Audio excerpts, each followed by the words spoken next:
Hey, this is Josh Keaton, and you are listening to the GeekCast Radio Network. I am the Watcher. I am your guide through these vast new realities. Follow me and ponder the question, what if? Hello and welcome to an all-new generation of ToonCast. This is our 243rd episode, and I am one of your hosts, TFG1Mike. Joining me is one of the BAM crew members, Alison Richards, from the Fortress of Bailey Tude's Superman and Lois tapes. Hi, Alison. How are you? I'm doing well. How about yourself? I don't understand. What if I never was born with what I had? Boy, that's the week I'm leading. But anyway, we are welcoming you to ToonCast and the GeekCast Radio Network's Superheroes Saturdays. This is the last week. We will be giving you our spoiler-filled discussions on Marvel Studios' new animated series, What If, on Disney+. The Lemurian Star. They were about to send up their last payload when pirates took the ship. How many pirates? 20 or so charmers, led by this one, Batroc. Before French Special Forces showed him the door, he racked up 36 kill missions. Sounds more like your type. Fine. I've got the shield, you've got the sword. More like knives, but cute wordplay. Kill the engines and find the hostages. Gentlemen, watch our six. Strike team, you heard the captain. Gear up. So, any plans for Saturday night? No, don't. Stop right there. You know, Bernard in accounting was asking about you. Nothing good has ever followed the phrase Bernard in accounting. What if his name was Steve? Ouch! Just when we were becoming pals, widow. Oh boy, that finale. I know, right? Wow. What if? It had a lot in there. So we know from the very beginning, almost like the second, maybe the first episode, second episode, that they ended up getting delayed due to COVID, and that's fine. It's not gonna hint, they have to do the best that they can do, and they have to do what they need to do to make sure everyone's safe and everything else. But if they have to push an episode to the next season, that's not a big deal. I mean, it's not that big of a deal, but man, this season, this finale, this holy crap.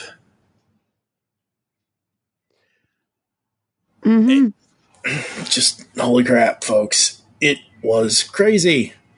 Just crazy.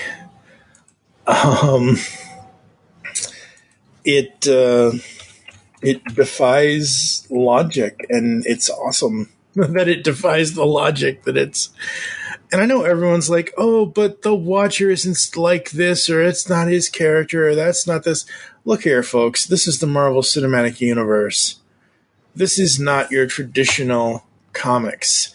And with the way they set it up, between episodes 8 and 9 are essentially, to me, they are a two-parter. What if Ultron won, and what if the Watcher broke his oath? And it runs into each other so nicely that the only way you could do the finale for this season is do something about the Watcher breaking his oath. Yeah, and the Watcher only broke his oath because of the creation of the Ultron, who could see him and hear him and threatened the multiverse as you knew it. Yep. So many universes, so much chaos. They need to be silenced. You do not have to do this.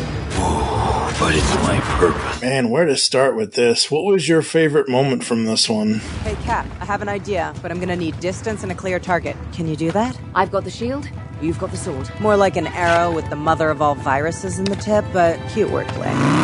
Well, of course, one of them is where, Black Widow is up on the bike and takes the shot with the Zola arrow, and she's like, "This is for you, Clint." Of course, that touched my heart. This one's for you, Clint. And I want to see more of the world that she is now put in, because if that's a world that lost their widow, what is going on with their Hawkeye? Mm-hmm. No, honestly, I know this is really stupid, but I really love that there's an interdimensional Chinese food delivery service. Just that. Just knowing that exists. Yeah, that was awesome. For me, it all comes down to Peggy and Natasha, really. Oh yeah. I love the sisterhood there. Mm-hmm. Yeah, nothing ever good comes from Grant from accounting or whatever they said. And Natasha's like, "What if his name was Steve?" Oh, no, Lord. You want to know why? It was Bernard from accounting. Bernard from accounting. That's what it is. And you want to know why I started laughing hysterically at that? Sure. That's the voice actor's character name in Westworld. Oh, wow. Okay. Yeah, his character in Westworld's name is Bernard. And so I just I heard that, I had to pause it because I just was laughing too hard.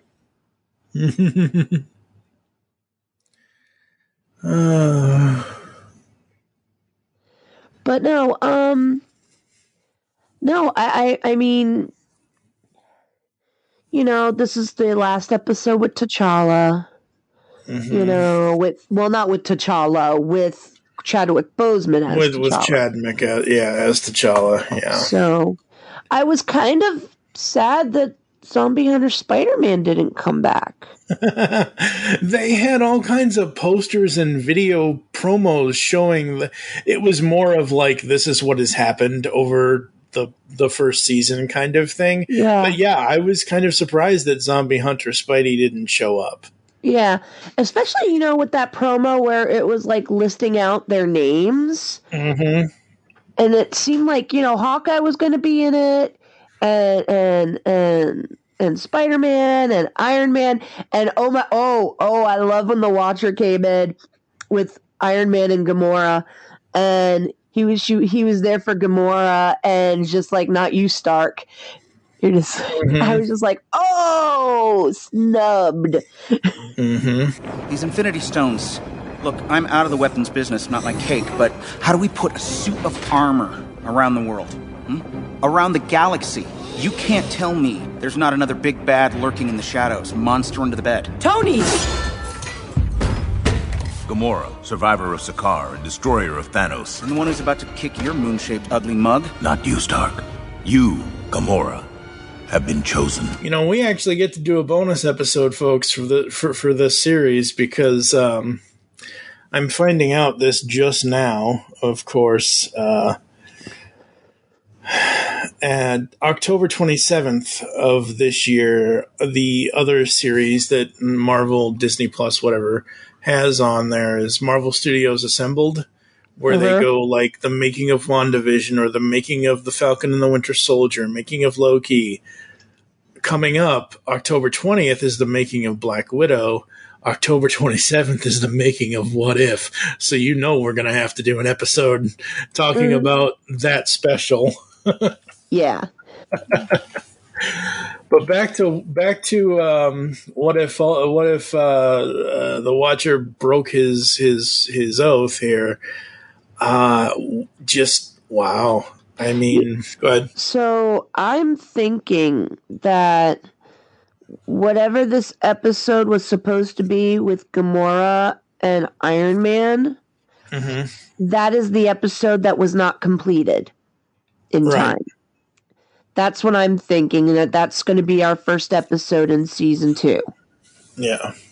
So it's not like they're really making it a prequel. It's just it wasn't ready in time. Yeah, it wasn't ready in time. And they could not necessarily do it. I mean, I consider prequels and flashbacks to be two different things. A flashback is when, I'm saying this now and we go back a week or we go back 24 hours to when you and I were talking about postponing the recording until what we're doing now kind of thing. That, to me, is a flashback. A prequel would be if, if I was, 31 years old, if it was 10 years ago and I was 31 years old and we were doing something completely different on a podcast, that's a prequel to me.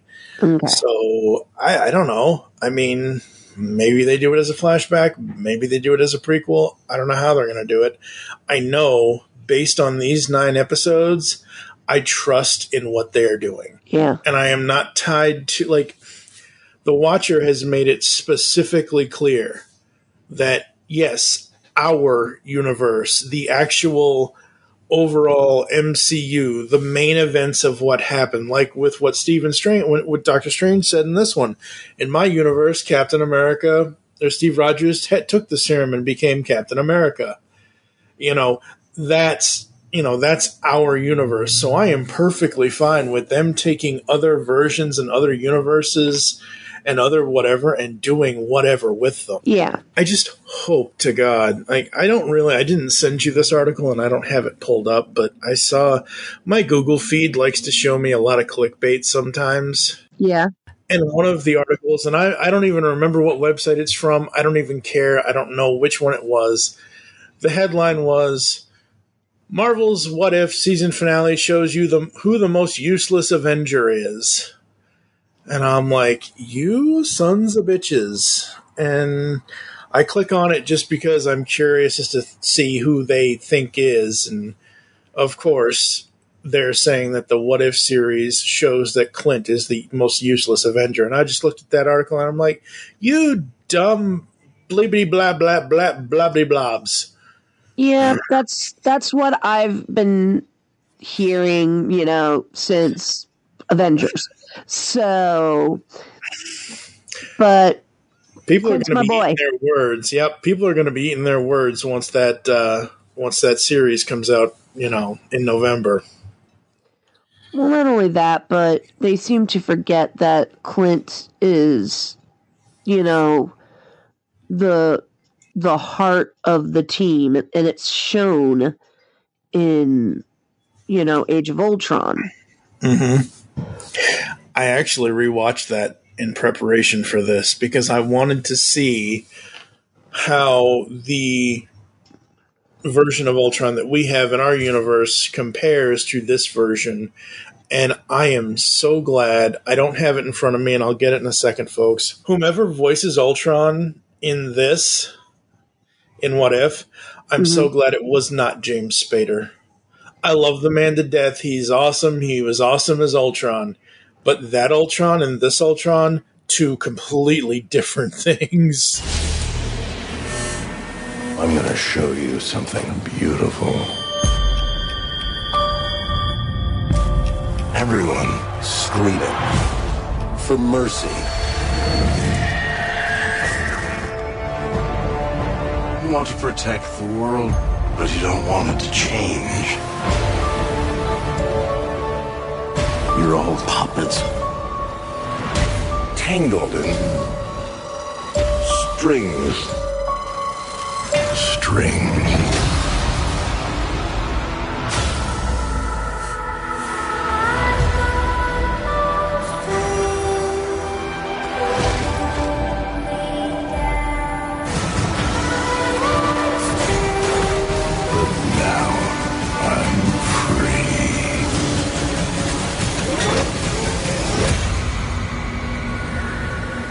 There are no strings on me.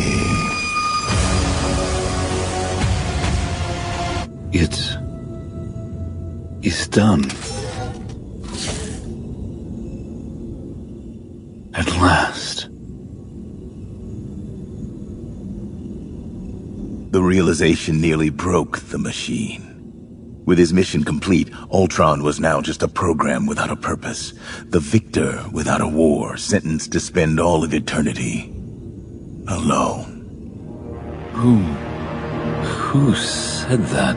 Basking in the boundless silence of his universe, Ultron ascended to a previously unattainable level of consciousness. He became aware of another. He became aware of the... I see you. There are universes beyond my own.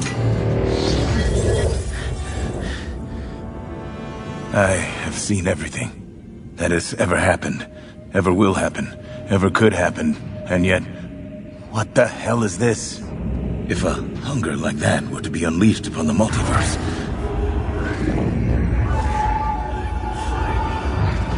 even I cannot imagine the horrors that might follow. No. Even that machine is not as invincible as it might think. There is still hope for this universe. Well, and it seems like for this Ultron, they tried to find somebody whose voice was almost like a blend of Paul Bettany and James Spader, because that's what it sounds like to me. Mm-hmm. I agree. Other moments in this that I really, really dug. I like seeing Gamora on her own, even though we don't see her that much, but I like seeing her be a part of a different team. Mm-hmm. I love the recruitment. I love the Watchers recruitment. Whoa! What? Are you scared? Are you seeing that? Captain Carter, the soldier lost in time. You have been chosen. Because, you know, the fact that Quill saw him, like, what's that giant baby head in the sky? Stay here. Leave this fight to us. I got it. Yeah. Hang back with the giant baby man cape dude. Star-Lord T'Challa, leader of the Ravagers and lost prince of Wakanda. You have been chosen. Or the fact that he couldn't get Thor's attention. Yes. We were about to go on a date. There were gonna be flowers, and I was gonna light candles, and I was gonna shower and do my hair. Nobody messes with Vegas. How about you? And you? Finally, Thor Odinson, Crown Prince of Asgard. And you? And you? You've been chosen. How about you too? Thor. And you? And you? Shh, calm down. Thor Odinson, Crown Prince of Asgard. You've been chosen.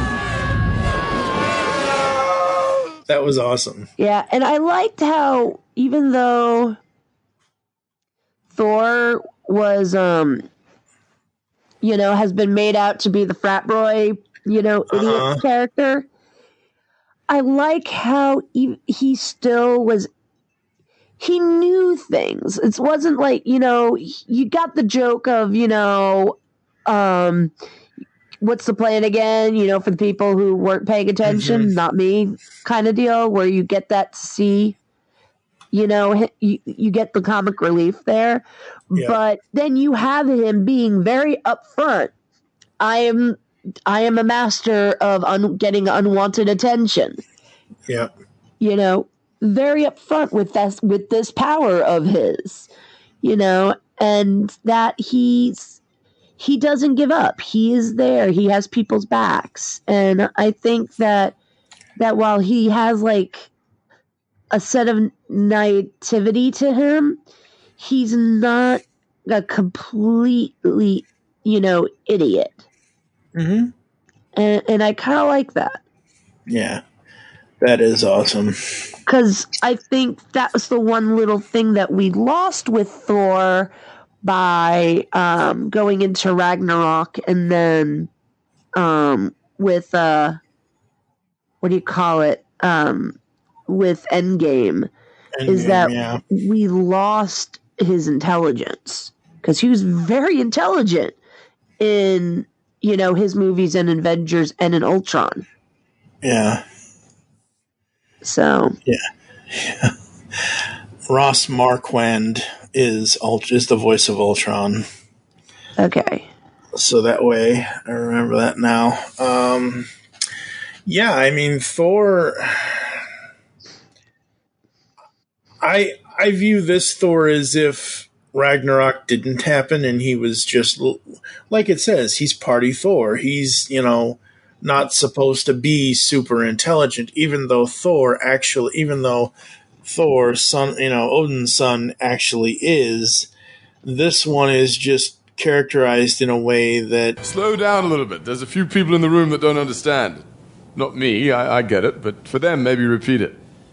It's more than what happened in Age of Ultron with our universe, where the whole scene where go ahead, try to pick it up, go ahead, and maybe it's just that you're all not worthy, that kind of thing.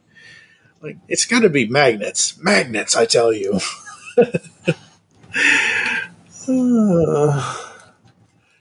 Yeah, but I love the animation in this. I love the sound of this episode. I love the sound of the whole series, but the shards when things are breaking apart or when portals are opening up, the glass shattering. Oh, I love those sounds. Mm-hmm. No, they've done a lot.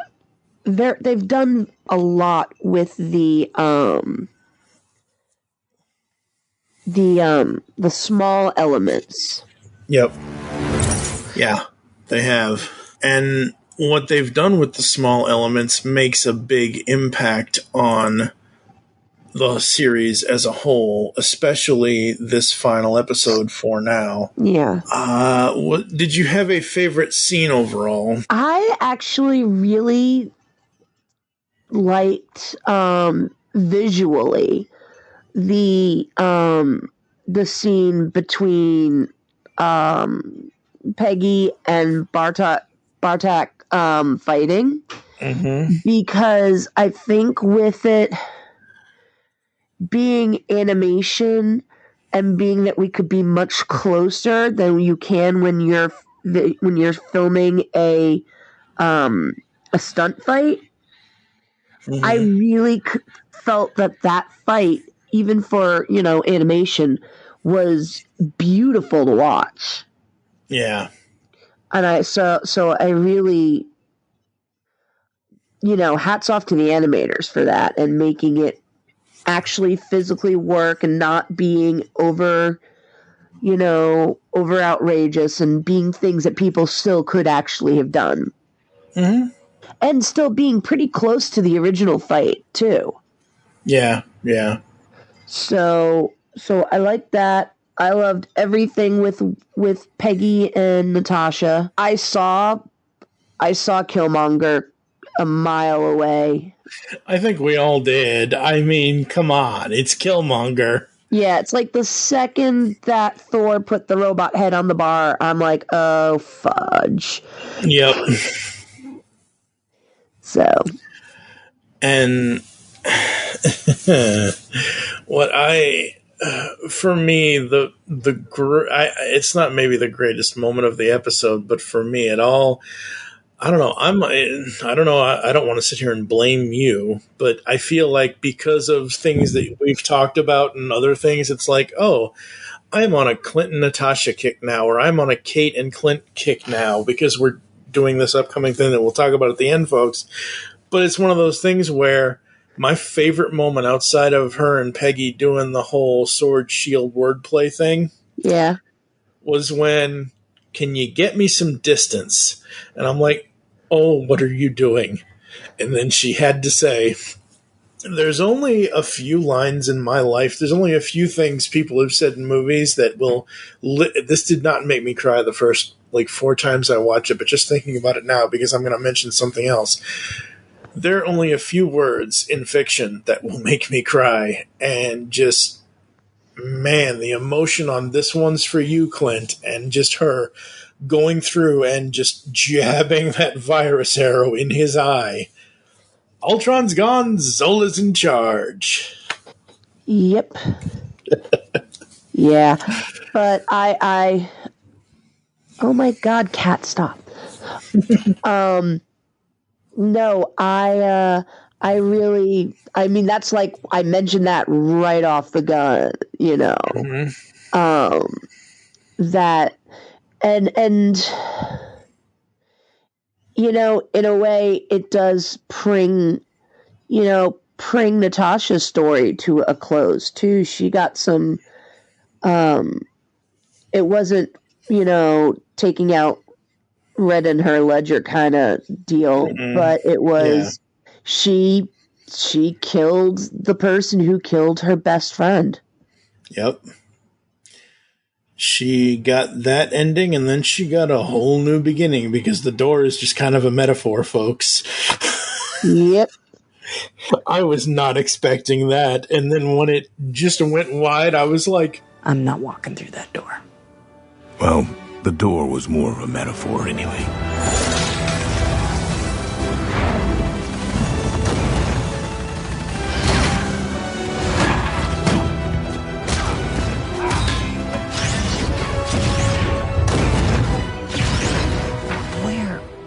Where are we? On a world that lost their widow.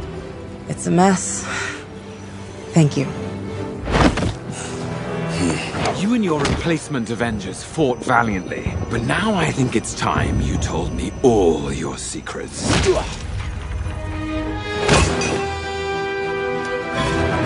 I was told you were dead. Same.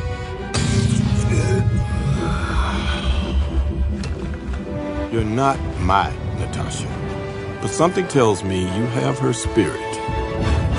Holy crap, that's the helicarrier. Holy crap, look at all those superheroes. Yep. Holy crap, Well, she honestly, just kicked Loki in all the you face. really actually saw, I had to pause it. The only superheroes that you see actually are Captain America and Captain Marvel. All the everything else is just soldiers fighting and Loki soldiers. Yeah. Yeah. But still, I was like, I wonder. Because the only thing that the Watcher says is that this universe, lost its widow. He says nothing about any of the other heroes besides, he doesn't even say anything about any of them. He just says about Widow. Yeah. So I assume they're there somewhere, I would hope.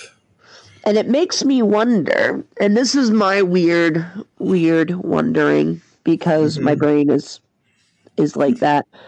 I want to think that this is perhaps a world where Endgame happened and then Steve came back. Yes. Because that makes me think that this is a world where, they lost their widow, so that could be the jumping.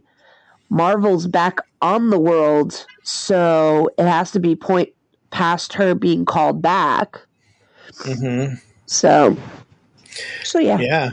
I mean, who knows? And I cannot wait. Whenever season 2 happens, I'm so excited for it. Yep. Same. We've talked about all of this stuff over the last 9 weeks or so, folks, and overall, there's nothing really that I disliked or that I could nitpick at. I mean, outside of my personal opinion about Party Thor, and I just can't stand him overall. I mean, he is who he is, and that's fine, but he's just not Thor, the adults are talking, go play with your hammer somewhere else. I don't know. It just doesn't, whatever. That's my personal problem, whatever thing. But overall, this series, man, they gave us a story. Everyone originally thought, because it's What If, and What If is generally different stories for each whatever.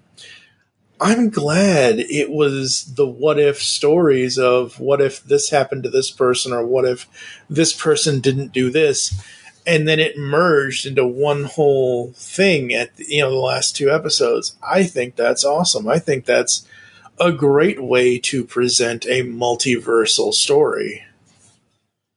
Yeah. I don't know.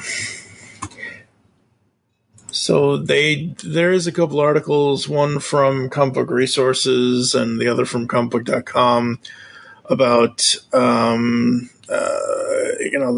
like we mentioned earlier, the Gamora prequel episode, and then the end credit scene. So spoilers, folks. I mean, we've been spoiling this whole thing. It says spoilers right in the title of the podcast episode post, so you should not be unspoiled at this point. But that I didn't even know. Didn't even realize there was an end credit scene. Didn't even think, it didn't even cross my mind. It was like, okay, this is how it ends. That's great.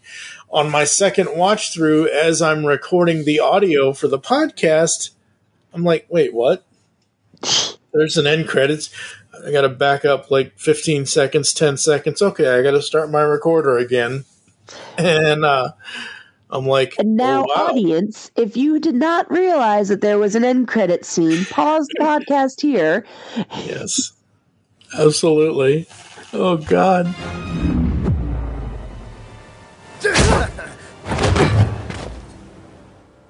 I'm too fast. Don't tell me. He was your type? Oh, Widow, I've never been so happy to see you. Did you hit your head or something? A few times, actually. We'll shake it off, because you're going to want all your marbles for this one. I found what the pirates were after. Peggy, you might want to brace yourself. I can promise you, Nat, this won't be the strangest thing that I've dealt with today. Famous last words.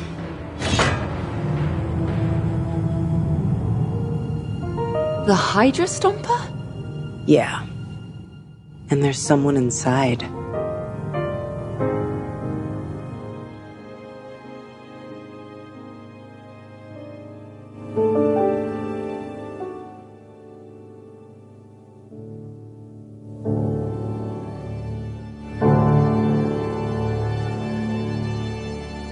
They found the Hydra Stomper, and there's somebody inside. I wonder who that could be. It is making me wonder. I hope to God it's... Huh? Yeah. Go ahead, sorry. It is making me wonder if we are going to be getting a Steve Rogers who is the Winter Soldier. That would be interesting. But yeah. That's my kind of prediction, because it's leading us into, okay, we know there's going to be at least 3 things forthcoming. We're going to see how Peter Quill got to hanging out and going fighting with T'Challa, because we see that. Oh, sorry, 4. We're going to get this Gamora and Iron Man 1. Yep. We're going to get, Lone Survivor Widow with her new Avengers team. Yep. And we're going to get, besties, Natasha and Peggy with the Hydra Stomper and whatever version of Steve is inside. Yeah. Plus, we have to come back at some point to Zombie Hunter Spider-Man. Do you have a new character obsession? Yeah. Well, I'm still trying to find the pop. They haven't gotten it yet at Poppin' Off Toys, so. Oh, interesting. Yeah, it was fun, folks. I didn't have good or bad expectations going into this. All as I knew is it's alternate versions of what we know from the main Marvel Cinematic Universe. I love the animation style. I love the lines, the colors, the fluidity of the movements of the characters. It just looks all so good and shiny. Yeah. I've loved the animation style. I've loved the music. Mm-hmm. I'm going to be looking for an art of What If coming up for Christmas, like they've done for most of the movies. Like they've done this with like all the other movies, and they did it with Spider-Man Into the Spider-Verse, where they do like basically a coffee table art book of the concept drawings they've done for the things, and they're beautiful. The one when I worked at Books A Million, the one for Into the Spider-Verse sold out 3 times. Oh wow! So, and it was really hard to get that one. Like nobody had it; it kept selling out everywhere. So I hope they do one for What If, because I would love to see all those background drops alone. Mm-hmm. Oh yeah, the backdrops, that would be amazing to see in an art book. Yeah. Yeah, absolutely. Interested to see, like you said, see how Peter Quill, gets into this whole thing, because it seems like this universe's Peter Quill, or this version of Peter Quill, is just, a Domino's driver, and all as I can think of is the original Turtles movie, 122 and an eighth. 120. Great. Where the heck is 122 and an eighth? You're standing on it, dude. Just slip it down here. This is a 10. The tab's 13. You're 2 minutes late, dude. Oh, come on. I couldn't find the place. Wise men say forgiveness is divine, but never pay full price for late pizza. Yep, and that is probably why Domino's got rid of that after. Yep. Yes, probably is. Yeah. What else would you like to say about the Watcher breaking his oath? Honestly, I'm not surprised that it was going to go there, because eventually they would having that big of a talent as the Watcher, they were eventually going to have to make the Watcher a moving character. The bit, though, where they are kind of having Stephen Strange now being the Watcher over, the T'Challa and Zola war going on with the stones. Yeah, Killmonger and Zola, yeah. Yeah, it makes me wonder, does the Watcher go back to being a Watcher now, or is he a protector? Oh my god, Cat, don't bite my phone. All right, folks. So we haven't had a Captain Marvel appearance in this episode of the podcast, but apparently Goose is biting phones now. Yeah. No, my cat is wanting attention. This is his snuggle time. Oh, boy. Yeah. You're such a cute boy, as you are. But you are in Mommy's business right now. Mommy's recording a podcast. I don't care, is what he's saying as he rubs his chin on the phone. Go over there. Okay. That Goose, folks, he's a strange little alien. Yep. Yeah, I like that Strange, I like that it's Strange Supreme, that it's the Strange that we knew. It isn't obviously the Strange that he defeated in his episode kind of thing. And I like, once again, we have that squid throughout the whole series now, because his arms do the squid thing, because he has that whole monster inside of him. Or something. Yeah. Yeah, it's their whole little Eldritch horror. But I kind of like, you get the moment where it comes out and it's going to attack Ultron, and Peggy is just like, what? As it goes by. Yeah, I thought I killed that thing. Yeah, really. Absolutely. What else do we want to say about this finale? What else do we need to discuss about it?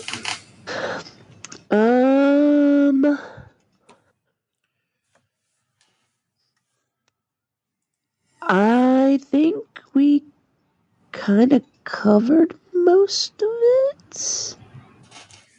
Cool. Yeah. So right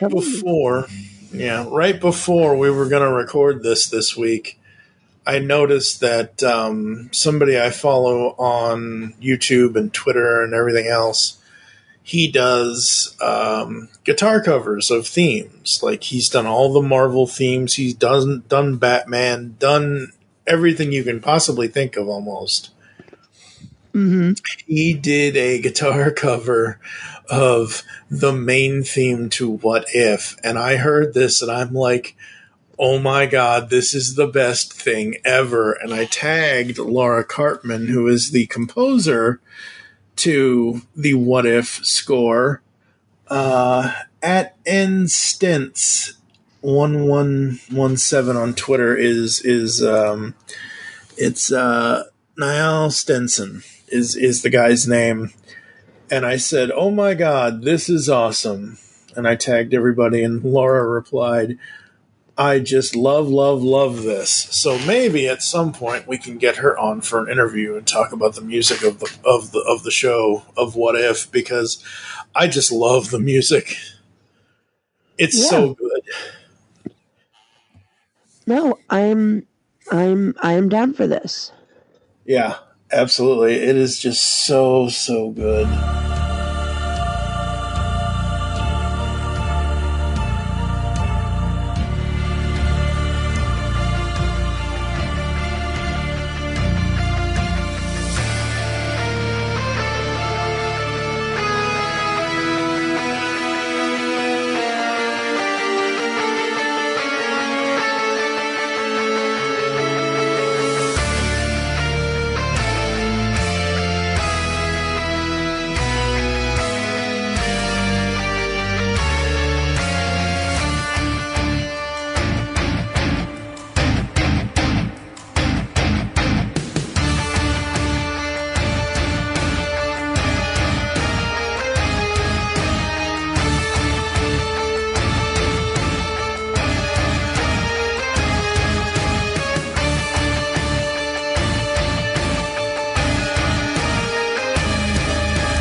All right, folks, I think we're going to take a quick break, come back after the ads and all that other good stuff, and we're going to close out the show and maybe tease what's coming in the future for ToonCast, all tunes all the time. We will be back after this. Because the world needs another movie podcast. The GeekCast Radio Network presents for your listening pleasure the Cinema Geek. Hosted by Amanda, Kevin, Matt, and Dan. Each week we dive headfirst in the landscape of movies as we discuss movie news, play movie games, go in-depth on reviews, and even have a top 10 countdown or two. Also, don't miss our director retrospective series, where we review noted directors' movies film by film. Bottom line is, if you love movies and love podcasts, you need to experience the Cinema Geeks. You can find us on iTunes, Blog Talk Radio, or GeekCastRadio.com. DeCian, the superhero webcomic. DeCian's got superhero antics and sexy girls. For action, comedy, mayhem, and more, read it now at DeCian.com. DASIEN.com. Do you like retro cartoons? Then Saturday Morning Rewind is the podcast for you. Join them each month as they talk about classic cartoons and interview legendary voice actors like Jim Cummings. I am the terror that flaps in the night. Corey Burton. Sometimes things can be so funny. Rob Paulson. Sure, Dwayne, but how are we going to find chaps our size? Nancy Cartwright and many more. Eat my shorts. So grab a bowl of Lucky Charms. They're magically delicious. Put on your hammer pants. Go to SaturdayMorningRewind.com. And be prepared to feel like a kid again. Once again, that's SaturdayMorningRewind.com. Saturday Morning Rewind was voted best podcast ever by its host, Tim Nidell. So it's gotta be good. Hurry, Skeletor, hurry! I am hurrying, I'm hurrying! The Powers of Grayskull series has covered every episode of all of the Masters of the Universe cartoons except for 2. Join Optimus Solo and TFG1Mike as they tell tales of Eternia, discover the myths of Etheria, become masters in space, evolve into the Masters of Grayskull, and finally reveal the revelation of Masters of the Universe. We'll also be finding out the origins of how guests got into or out of watching the Masters of the Universe cartoons, and so much more. You can find the podcast at geekcastradio.com and any podcatching client you choose to use. By the power and for the honor of Grayskull, we all have the power. He-Man! Always He-Man! Hey, it's Wes from Poppin' Off Toys. Wanted to let you know about PoppinOffToys.com. We can be your number one source for Funko collectible figures to add to your ever-growing collection. If you're in Nashville, Tennessee, we actually have a retail store that you can come by, 5916 Charlotte Pike. And for the rest of us, PoppinOffToys.com is always open, and you can check us out on Facebook, Twitter, Instagram, and even TikTok. And the name is just simply Poppin' Off Toys. Thank you so much, and always keep it poppin'. ToyCast is back. We are talking toys once more here on the Geekcast Radio Network's Toy and Action Figure podcast. From breaking into the display case to our toy topic talk and the brand new Origins in Toy collections, where we get guests to tell us their toy story of how they got into toy collecting. ToyCast is the only toy podcast you will ever need. Find us on geekcastradio.com and any podcatching client you choose to use. Now go forth, transform and transcend your toy collecting today while listening to ToyCast. What was that universal greeting again? Never mind, I remember. Ba weep grana, weep nitty bong. Hey guys, it's Rodimus Primal, and be sure to check out my YouTube channel. Join me as I have Transformers discussions, retrospectives, toy reviews, and more. You can also follow me on Twitter at Rodimus Primal, as well as Facebook and Instagram at Rodimus Primal Show. Transform and roll out, and be sure to check out my content till all are one. Last big party of the summer, folks. Let's go out with a bang.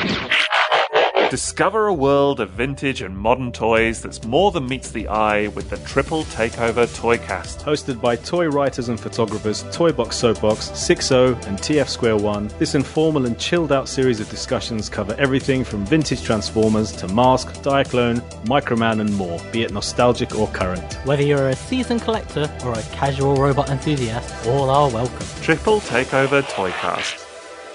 All right, folks, that's going to do it for us. Before we close, do you have anything you'd like to promote, Allison? Honestly, no, nothing today. Let me guess, you're the only one here. How do I contact Superman? He's out at sea. Never around when you need him. Man, I guess somebody took the spool out of the tapes over there at Superman and Lois, didn't they? Well, we're taking a break. It's been really crazy and hectic trying to figure out a time to get together. We are intending to do a Smallville episode for the anniversary, but it's also we've all had things that needed to be done. Sorry, my brain is slowly turning itself off and going into what do you call it? Slowly going into fall break mode. Yes. All right, folks. Coming up on ToonCast episode 244, I wasn't sure what we were going to do for this, but since it'll be out at the end of October, once Allison and I both watched the behind the scenes of What If, that's what the episode's going to be about, us discussing the behind the scenes special for Marvel Assembled. Episode 245 is the ToonCast Origins with Toonster SCP-21. So that's our new ToonCast Origins episode. And then after that, I don't know what's going to happen, what we're going to end up doing. Allison is starting her own show here on the Geekcast Radio Network, so you want to be a Hawkeye. It will be a crossover between this, wow, I almost said the Superman and Lois tapes. Wow. It'll be a crossover between the Pullbag and Studio 2009. It's a 10-episode limited series, and it is going to be a blast, so be sure to check that out. All right, Toonsters, as always, we want to thank you for joining us here on ToonCast. If you'd like to get in contact with us or leave feedback for the show, there are several ways to do so. Visit the website, geekcastradio.com, where you can listen to and comment on all of our content. Please leave comments, folks, if you've listened to our episodes. Send an email to feedback@geekcastradio.com. Here are all the ways you can listen to us nowadays. Apple and Google Podcasts, leave us reviews, please. I don't think we have any new ones. I just checked a couple days ago. Also, we are on Spotify and any other podcatching client you choose to use. Follow us on Twitter at GCRN ToonCast and at ToonCast Beyonder for the show. I am at TFG1Mike. You can also follow at Geekcast Radio for the network. What is your Twitter? It's Alison Richards, ALISKYRICHARDS. Become a fan on Facebook. Go to facebook.com/Geekcast Radio Network. You can also look for ToonCast All Tunes all the time over there, as well as the Superman and Lois tapes page. We hope you enjoyed this episode of ToonCast and wish you'll join us next time when we will be giving you our thoughts on the behind the scenes of Marvel Studios' What If with Marvel Assembled. For now, I am TFG1Mike with Alison Richards. Thank you for listening. Until next time, and oh yeah, unleash the Toon in you. That's it, isn't it? All creatures searching for a place to belong. To call home. As for me, I am the Watcher. The multiverse, every single world, every story is my home.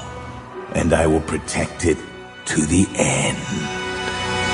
Hello and welcome to ToonCast. That's the wrong intro. Crap. Hate when that happens. This is why you read the text, folks. Beyond good, beyond evil, beyond your wildest imagination.